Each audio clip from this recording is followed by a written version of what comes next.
नमस्कार मेरे प्यारे दोस्तों, स्वागत करता हूं मैं अपने YouTube चैनल टीम वैकेंसी गुरु पर। तो दोस्तों, आज की इस वीडियो के माध्यम से एक बहुत ही महत्वपूर्ण जानकारी BTSC ANM 10,700 के लिए देने वाला हूं। जैसा कि आप सभी को पता होगा दोस्तों, काउंसलिंग अब जल्द ही होने वाले हैं। अखबारों के भी माध्यम से अपडेट दिया गया है कि अगले माह से काउंसलिंग आप सभी के लिए शुरुआत कर दिए जाएंगे। तो यहाँ पर आप लोग को अभी समझना है और अपने सभी डॉक्यूमेंट्स को अरेंजमेंट कर लेना है। तो इस वीडियो के माध्यम से एक बहुत ही इंपॉर्टेंट जानकारी आप सभी के लिए बताने वाला हूं। बहुत सारे कैंडिडेट्स यहां पर पूछ रहे थे कि सर डॉक्यूमेंट्स के लिए एक वीडियो बनाइए, तो आज की इस वीडियो के माध्यम से सबसे पहले तो एक डॉक्यूमेंट्स के लिए वीडियो होने वाला है। साथ ही में दोस्तों, आप सभी को सभी डॉक्यूमेंट्स के बारे में भी बताएंगे कि आप लोग को क्या डेट रखा गया है डॉक्यूमेंट्स का, मतलब कि आपको कब तक निर्गत होना चाहिए, यानी कि बना हुआ रहना चाहिए। क्योंकि बहुत सारे ऐसे स्टूडेंट्स थे जो कि बहाली आने के बाद बहुत सारे डॉक्यूमेंट्स बना करके स्कूटनी में जमा किए हैं। तो क्या उन लोग का रद्द होगा, क्या उन लोग का अप्रूव होगा, कंप्लीट इस वीडियो के माध्यम से बताएंगे। तो चलिए साथियों, वीडियो को स्टार्ट कर लेते हैं और आप सभी चैनल को सब्सक्राइब करके बेल नोटिफिकेशन ऑल पे सेलेक्ट कर लीजिएगा। चलिए साथियों, वीडियो को स्टार्ट कर लेते हैं और आप लोग को डिटेल्स में जानकारी बताते हैं। सबसे पहले मेरे प्यारे दोस्तों, यहां पर मैं आपको जानकारी बताने वाला हूं कि कौन कौन से डॉक्यूमेंट सबसे पहले तो आपको अभी से ही सरिया लेना चाहिए। क्योंकि बहुत सारे स्टूडेंट्स होते हैं जो कि अपने डॉक्यूमेंट्स को कॉलेजेस में ही छोड़ देते हैं, वो भी मैं आप लोग को बताऊंगा कौन सा वैसा डॉक्यूमेंट्स है।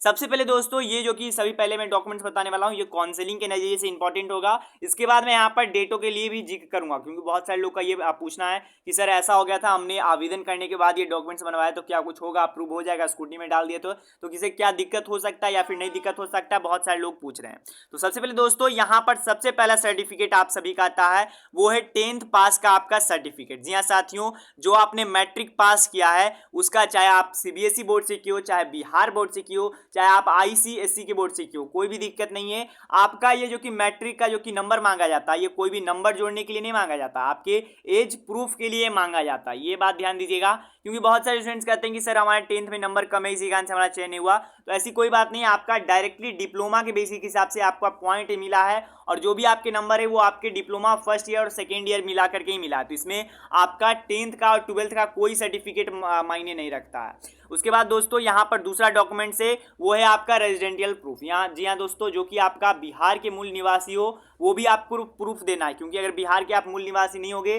तो आपको डायरेक्टली जनरल में डाल दिया जाएगा, क्योंकि आरक्षण का जो फायदा है वो सिर्फ बिहार के मूल निवासी लोगों को मिलेगा। तो जो भी लोग ने निवास प्रमाण पत्र दिए हैं, बहुत बढ़िया बात है, बिहार के अगर आप हो तो आप जरूर दीजिए, आप लोग का यहाँ पर आपका आरक्षण कैटेगरी में दिया जाएगा।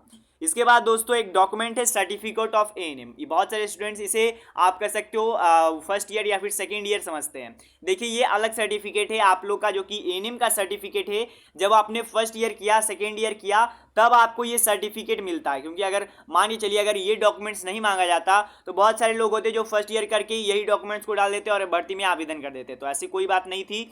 यहाँ पर भर्ती में स्पष्ट रूप से बताया गया था कि आपको सर्टिफिकेट ऑफ ANM भी जमा करना है। बहुत सारे स्टूडेंट्स होते हैं जो कि कॉलेजेस में ही छोड़ देते हैं, तो आप लोग को ये भी डॉक्यूमेंट्स को ले करके जाना होगा काउंसलिंग में साथियों।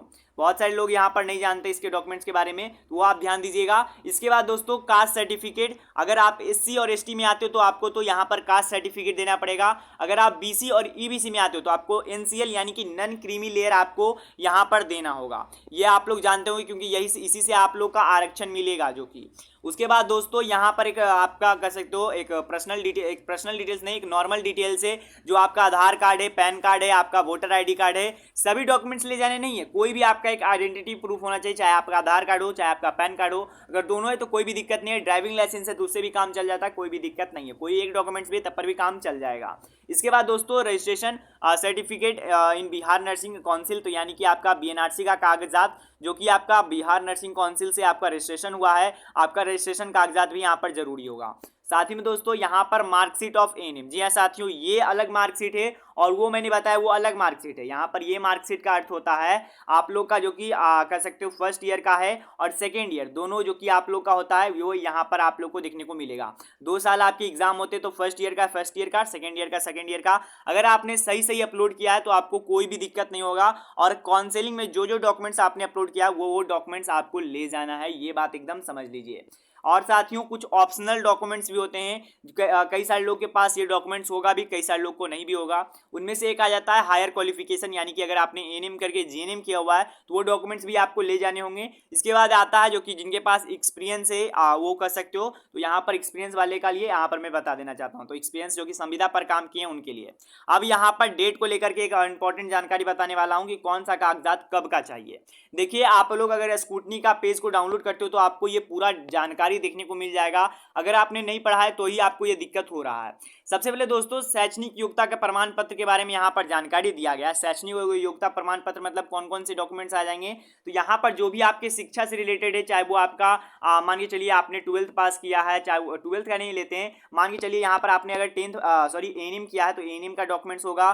फिर आपका फर्स्ट ईयर सभी मतलब कि जो भी आपके शिक्षा से रिलेटेड है सभी 1/9/2022 से आपका पहले का ही होना चाहिए, ये बात ध्यान दीजिएगा। मतलब कि आपको यहाँ पर एक तरीके से आप कह सकते हो कि यहाँ पर ये निर्देश दिया गया है कि जब आवेदन करने का शुरू हुआ था उससे पहले आपका एएनएम कंप्लीट था। इसका कहने का मतलब ये है, और ये डॉक्यूमेंट्स का डेट देने का मतलब यही है कि एक तरीके से पुष्टि किया जाए कि जो एएनएम आवेदन किए हैं उनका आप कह सकते हो कोर्स कंप्लीट हो चुका था 1/9/2022 में, क्योंकि ये भर्ती आप लोग का उसी दिन से शुरुआत हुआ था। इसके बाद दोस्तों एक और डॉक्यूमेंट्स यहाँ पर कुछ डॉक्यूमेंट्स के नाम बताने वाला हूँ जो कि 15/9/2022 तक निर्गत होना चाहिए था। अब वो कौन सा डॉक्यूमेंट्स है, तो सबसे पहले यहाँ पर आपका बीएनआरसी का कागज। जी हाँ दोस्तों, बीएनआरसी का कागज यहाँ पर दिया गया है, बिहार नर्स जो कि परिचारिका निबंधन परिषद। अब ये बोले हो कि सर यहाँ पर 15 क्यों दिया गया है, यहाँ पर 1 क्यों दिया गया है, तो इसका भी मतलब है देखिए बहुत सारे लोग होंगे जो कि कहीं और राज्य से होंगे, कोई और राज्य यानी कि यूपी से होंगे, आप कहिए तो और कोई राज्य से होंगे। तब आवेदन जब शुरू हुआ तब उनको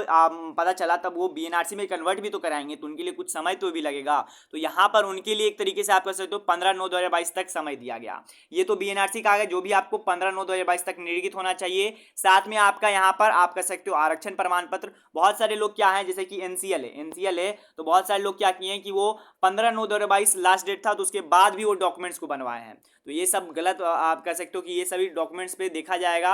अगर हाल ही में मतलब 1 से 2 दिनों के अंतराल में बनाया हुआ होगा तो हो सकता है कुछ किया भी जाए। अगर ज़्यादा पुराना यहाँ पर बनाया हुआ होगा या फिर ज़्यादा नया बनाया हो, मतलब कि जब आवेदन करने का लास्ट डेट खत्म हो चुका है उसके बाद यहाँ पर बनाया गया होगा, क्योंकि बहुत सारे लोग यहाँ पर कमेंट किए थे सर हमारा आवेदन करने का 17 तारीख 18 तारीख 19 तारीख को हुआ है, तो हो सकता है उनको यहाँ पर रद्द भी कर दिया जाएगा। तो ये बात ध्यान दीजिएगा। तो यानी कि जो आपका बीएनआरसी का कागज है, जो आपका आरक्षण प्रमाण पत्र है, चाहे वो जाति है, चाहे वो एनसीएल है, चाहे वो आपका कार्य अनुभव है, सभी को 15/9/2022 तक के निर्गत ही मान्य किया जाएगा। ये बात एकदम स्पष्ट से दिया गया है।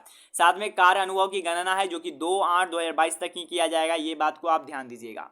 तो यही डॉक्यूमेंट्स के आप लोग को अपडेट देना था। बहुत सारे लोग ये डॉक्यूमेंट्स के डेट्स के बारे में नहीं समझ पा रहे थे, तो ये आपको बताने की कोशिश किया हूँ। अगर आपको जानकारी पसंद आए तो चैनल को सब्सक्राइब और वीडियो को लाइक करना भूलिएगा। मिलते दोस्तों कोई वीडियो में, तब तक के लिए गुड बाय, जय हिंद, जय भारत, वंदे मातरम। Thank you for watching video, मिलते हैं।